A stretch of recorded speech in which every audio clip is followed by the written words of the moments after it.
श्री शिवाय नमस्तुभ्यम. महाशिवरात्री. या महाशिवरात्रीच्या अनेक आख्यायिका प्रसिद्ध आहेत. सगळ्यात पहिल्यांदा तर म्हणजे आपल्या सगळ्यांना माहिती आहे की मार्कंडेय ऋषींना महामृत्युंजय मंत्राची सिद्धी याच दिवशी मिळाली. चंद्राला त्याच्या शापातून मुक्ती मिळाली. प्रजापती यांनी स्वतःच्या जावयाला तुझा क्षय होवो, तुझा पूर्ण नाश होवो, म्हणजे तुझा मृत्यू होवो असा शाप दिला. देवी सती, माता अनुसूया, ऋषी अत्री, अनेक देवदेवता, ऋषीगण यांच्या समवेत अनुष्ठानाला बसले.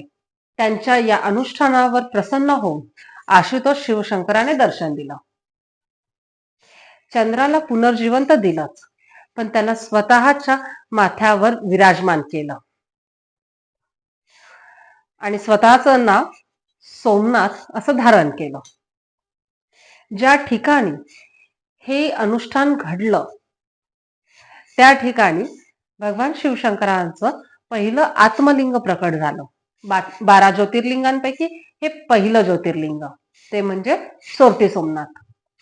पुढच्या काळामध्ये याच दिवशी भगवान शंकर आणि माता पार्वती यांचा विवाह झाला. शिवपुराणातली एक गोष्ट जी आपल्या सगळ्यांना अतिशय परिचित आहे ती आहे शिकारी आणि हरिण. एक शिकारी असतो, तो एका अशा झाडावर चढतो जे बेलाचं असतं, त्याच्या काही गावी नसतं. तो आपला दिवसभर थकलेला शिकार शोधत तिथपर्यंत आलेला. त्या बेलाच्या झाडाखाली असतं शिवलिंग. आता याला काय शिवरात्र काय बाकी दिवस काय सगळा सारखा, उपवास वगैरे करणं तर त्याच्या डोक्यातही नाही. त्याच्यासमोर फक्त एकच ध्येय होतं, घरी माझे बायका मुलं उपाशी आहेत, मला त्यांच्यासाठी शिकार घेऊन जायचंय. तो त्या झाडावर चढतो, तो एक एक पान तोडतो, खाली टाकतो. का? कारण त्याला समोर काही दिसत नसतं. असा बराच वेळ जातो. मग एक हरिण दिसतं. त्या हरणाला मारण्यासाठी तो त्याचा धनुष्यबाण सज्ज करतो. तितक्यात हरिण म्हणतो, अरे अरे थांब, मला इतक्यात मारू नकोस, माझीही काही कर्तव्य आहेत, मी ती आधी पूर्ण करतो, मग येतो तेव्हा तुम्हाला मार. माहित नाही कसं काय, पण शिकाराला त्याची दया येते आणि तो त्याला सांगतो की ठीक आहे, तू जा, पण वचनाला जाग, परत ये. हरिण म्हणतो हो. हरिण निघून जातो. त्याच हरणाच्या परिवारातले अनेक सदस्य नंतर एका मागे एक असे त्या शिकाऱ्याला भेटतात. तो सगळ्यांनाच जायची परवानगी देतो. सगळेच त्याला परत येतो असं वचन देऊन निघून जातात. आता अख्खी रात्र उलटते.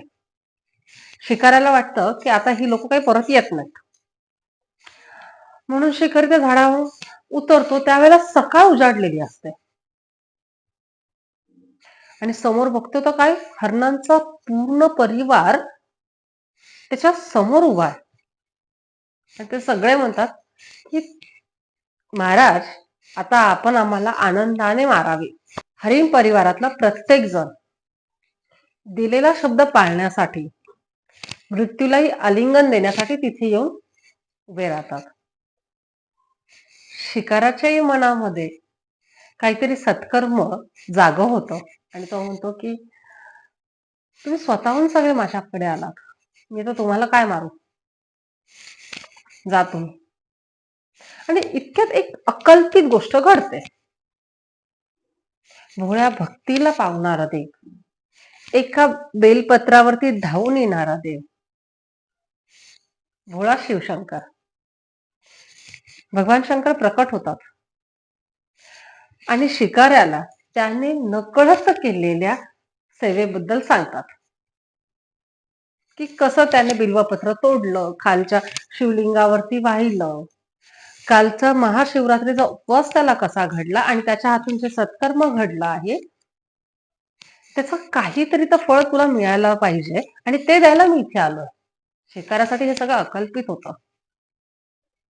हरिण परिवारही तिथे होता आणि हरिण परिवाराला भगवान शंकर म्हणाले, तुम्ही सगळेजण तुम्ही दिलेल्या शब्दाचा मान ठेवण्यासाठी, दिलेल्या वचनाची पूर्तता करण्यासाठी इथपर्यंत आलात, म्हणून तुमच्या सगळ्यांनाही शिकाऱ्यासह मी कैलासात अढळ स्थान देतो.